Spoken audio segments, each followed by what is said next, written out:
and that was worth it. Good cold January morning. I'm James McQuivey. I am wearing my new Springfield Armory hat that has a commemoration insignia or emblem of the M1795, the first model that was produced out at the Springfield Armory. I made a video of that a couple weeks ago, shared that. It's a great trip to the Armory. I highly encourage it to anyone who's into the period muskets, as well as Revolutionary history, and of course firearms history, as the Springfield Armory was in production on weapons for the US government all the way through the 1950s or into the 40s, after World War II. So anyway, happy to have the hat. Couple of things that I am here to do today. I call this day my 3 day. I'm gonna do 3 shots. I'll explain what I mean. I've got 3 lessons and 3 questions. The 3 shots today are, I finally got the .71 or the 71 caliber ball that I got from, I'm gonna forget where I got it from. We'll try to add that point later underneath on the screen here. But I'm gonna be trying that with the patched ball. Some of you have been watching my patched ball attempts of my last 2 shooting videos. You know that I was struggling to keep the ball and the patch together as they go down the barrel, and would lose the ball without the patch a couple of times. Some of you suggested going for a 71 or just a larger ball, or thicker, like good suggestions on things like denim and other fabrics to use for the ticking. At this point, I have what I have, and I went up on ball size. So we're gonna see. Today I'm gonna be shooting at 50 yards, and I will do 3 shots with the old ball size and patch, just to see how my 50-yard aiming is going, because I haven't really felt super confident in that using the old methods. And then I'm gonna try 3 balls with the 71 caliber ball with the same ticking, also, you know, lubed and patched, ready to fire. So I didn't bring any cartridges with me today, although I have a bunch. I should be shooting them. Don't have a lot of time out here today, so we'll just do those 6 shots. I'll line those up right now. We'll shoot them. I'll go down and look at the results, and then we'll talk about my 3 lessons and my 3 questions. Suspense. Okay, call me crazy, but I'm gonna try to aim at the 12 by 18 inch splatter target. I'm only at 50 yards today. I'm feeling good about my abilities. We'll see. I've got the 69 caliber patched ball, the same ticking I've been using all along, just using 100 grains of 2F powder, 2FG. Got that all preloaded rather than doing it on a video. It's cold out here, and I'm just ready to get moving. So here we go. Gonna prime with the 3FG.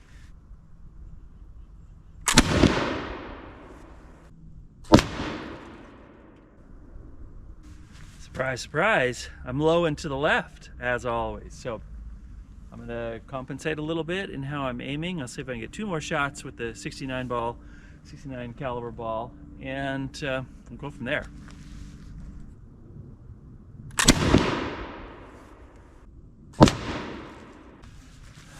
Very low and centered. 1 more of these. Okay, last one at the 69 caliber. I'm all loaded. What I did this time though was 110 grains. I have had several of you suggest that I, at 50 yards, be using 110, or at least adjust to experiment, because I am firing really, really low, even though I think I'm compensating. So I'm gonna keep aiming where I think I'm aiming, and with 110 grains, see how it differs before I switch to the 71. Here we go.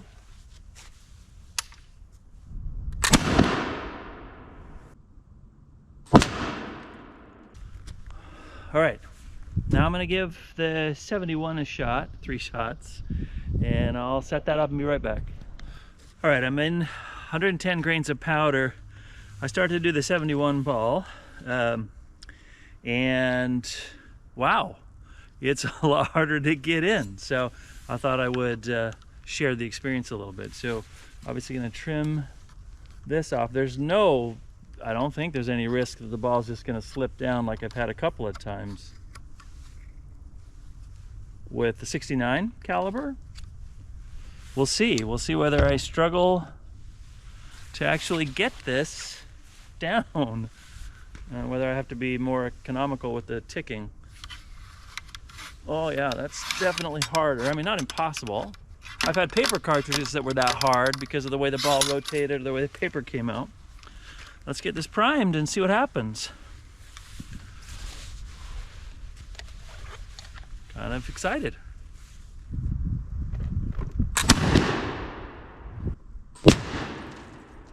I'll double check when I get up closer and I can look at the second camera footage. Still shooting really low, but it was nice and centered. So maybe for a 71 ball packed a little tight, I'm gonna go up to 120 grains at 50 yards. I'm gonna try that one on the next one and see what happens. 120 grains of powder now in. Get the ball. Let's do this whole thing right here. Got the pre-lubricated ticking. The pan is not primed, just for those of you who've been trying to instruct me on good practice. I did get a cover for the pan, which I will be using when I do cartridge shooting in the future. Thanks again for all the input on that question.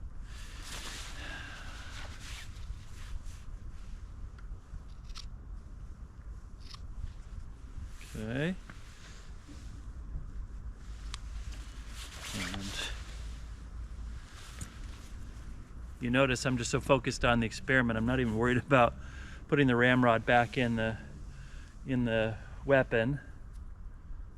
A little powder and fouling on the end of the ramrod, which of course is normal, especially when you're now 1, 2, 3, 4 shots in. Okay, ready? Let me get this primed. And we'll fire.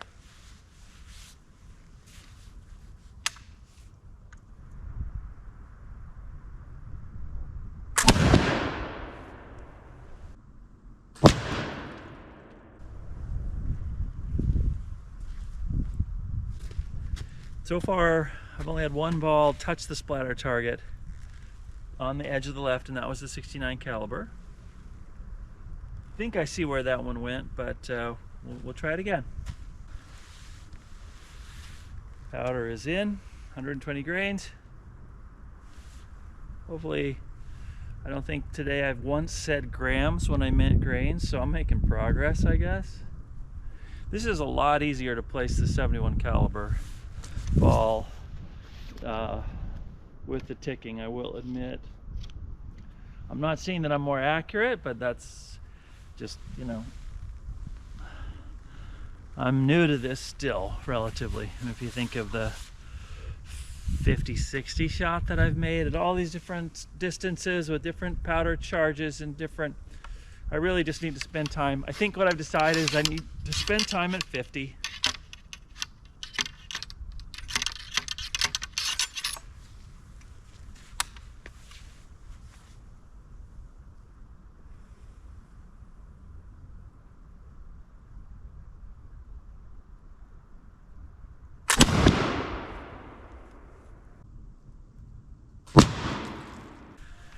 I know I said 3 shots, but I gotta do another one.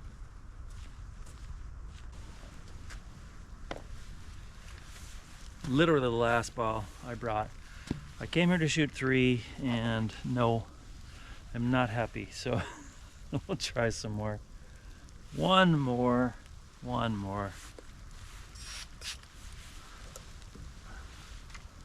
After this, let's clean up. Tell you my 3 lessons, ask you my 3 questions, and go home where maybe I can feel my fingers again. It's cold out here.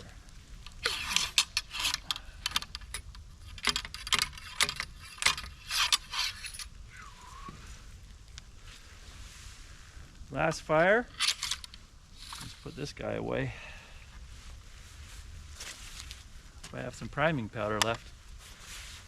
It's already getting low last shot. Okay, fingers crossed.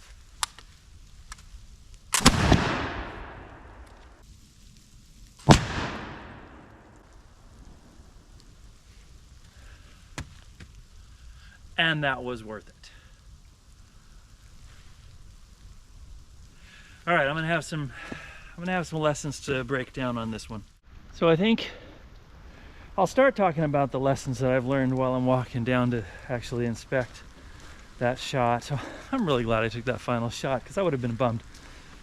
If you've seen my videos before, you know that I'm lucky to even be on those huge white paper targets that I've been using, much less these 12 by 18 splatter targets. So let me show you where I ended up, and then we'll talk. Here we go.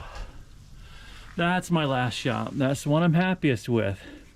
But I'll tell you that I aimed right here to get that. So I pulled a little bit left and still down. That's with 120 grains. What this tells me is it's not about the ball falling off and dropping. It tells me it's about me. I am not sighting properly down the barrel. I think I'm getting the angle wrong on how I'm sighting, because I shouldn't even be that low with 120 grains. Anyway, that's my final shot. I'm happy about it. So let's talk about the other shots here. I'm gonna have to go back and look at camera 2, which I'll show you interspersed with this. But I got a bunch right down here. I think all 3 of those.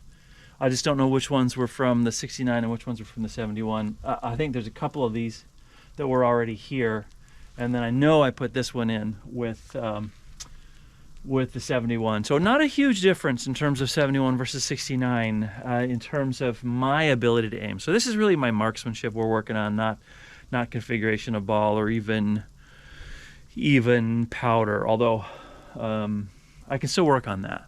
This is good. It's good for me to know. So at 50 yards though, you know, if I'm still within what would have been, here I go, making myself feel better. If I'm still within what would have been my big old white target, which would have totally been, you know, I would have been on target with nearly all of these shots. So I'm okay with that. All right, let's talk about what I'm learning. A couple of things I'm learning. When I was out at Springfield Armory, I went to the bookstore and I just loaded up on books. There's an amazing book put out by Osprey Publishing. I'll link it below and show you the name of the author, who I just forget right now.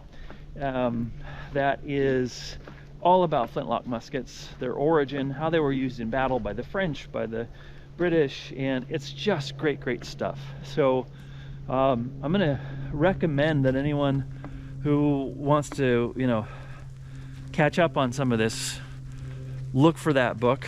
And even some of the people who are out here firing muzzle loading guns and have experience with muskets and flintlock rifles and stuff. It's been interesting to hear all of your input. I mean, it's been so valuable coming from people who are firing these things. Now I'm reading from people who are studying not just the history in general, which has always been my perspective, but the history specifically of how these firearms were used. And there's a lot of dispute. There's a lot of dispute in the history because different regiments, different companies did it differently. And even the manuals that the British say, or the early Americans, there's a very famous manual that was put out in the beginning of the Revolutionary War by a German gentleman who helped George Washington drill in Valley Forge, I believe. There was the drill as written in the book, there was how to fire as written in the book, and there was how commanders on the ground adapted those things. So fascinating history, I love it. All right, that was number 1 thing I'm learning. Number 2 thing I'm learning is that when I am out here getting all of this equipment and all of this advice, I start to get in my head too much about it. That's been interesting. Like even using the primer today, you see I'm using like 8 or 9 taps on the primer to get the powder out, even though I thought I'd adjusted it. There's just all of these little things. And what I'm mentioning this for is, one of the things I'm grateful for is those of you who have a lot of experience with any kind of firearm who are giving me comments about, like, watch where your finger is on the trigger. Watch where your barrel, once you got powder in it, is pointing. And even when it doesn't have powder in it, is pointing. These are things that those of you who've been, you know, firing on the range or with your dads or your uncles or whatever, or your buddies for years, you know this stuff. It's so intuitive. I feel a little bit like it's woodshop class. I really hated woodshop class because it was like we had to go watch those videos where they would show like someone about to cut their finger off and say, don't do that, don't cut your finger off. It's like, yeah, I don't want to do that. But they always made it seem like there were 30 or 50 rules that there's no way you could memorize them all. It wasn't until you get the motor memory, the muscle memory in there about doing it. I feel a little bit like with this. I'm constantly like, yep, my finger was on the trigger when it shouldn't have been. I was pointing in the wrong direction when I shouldn't have been. So, you know, in some ways I envy those of you who grew up doing this because it's just so obvious to you how to do it. But I'm working on it, so thanks for the tips. Third thing I'm learning, I spent this last week visiting with a couple of local militia groups. I should say Minutemen militia, meaning these are reenactors. These are people who from these surrounding towns are preparing for the 250th anniversary of the shot heard around the world at Concord Bridge, Old North Bridge in Concord. I met with the Concord Minutemen. I met with the Sudbury Minutemen. There's others. There's Acton. There's Lexington. These are all storied groups. Many of them recreated in the 1960s in preparation for what was 1975, the 200th anniversary. And then 1976 was just the 200th anniversary of the signing of the Declaration of Independence. So we're coming up on that in just a couple of years. And I've been so fascinated to interact with these people. Again, also very generous. Not all of them into firearms, interestingly. Many of them just there to be a part of their community and support their community, march in parades. Some of them interested in handling and firing muskets for historical reasons, but won't probably ever come out on the range and see if they can hit a target with a ball. Very, very fascinating to me. So a lot of different people out here doing a lot of different things, and I admire and respect all of them, and I found all of them being very welcoming to me and looking for the overlap between these groups of who is reenacting for civic duty and who is reenacting because they're into the history of the weapons. I even had a guy ask me, he's like, are you here, do you think, for the weapons or for the music or for the costumes? I'm like, I'm here for all of it. I think all of it's fascinating. Anyway, those are the three things I am learning. I mean, there's more, but those are the three I wanted to mention today. All right, 3 questions for you. And these are questions that are just to help me get going. Powder horns. I haven't looked up videos on powder horns, but this seems like it should have been the most obvious technology in the world how to use. I'm having a hard time filling them with powder. I fill them, it looks like they're full. I shake them down and they're not full, so I do that. It takes forever. I also am having a hard time getting the powder to come out of the horn in a way that's usable. Like it comes out this much or it comes out that much, and I can't tell. And any secrets to how to handle a powder horn? That's question number 1. Question number 2, ways for me to overcome this left pull that I have when I'm pulling on the trigger. I was out here shooting with a buddy who showed me with these super hair trigger rifles that you have today, where you barely get any kind of pull to the left when you're pulling on that trigger.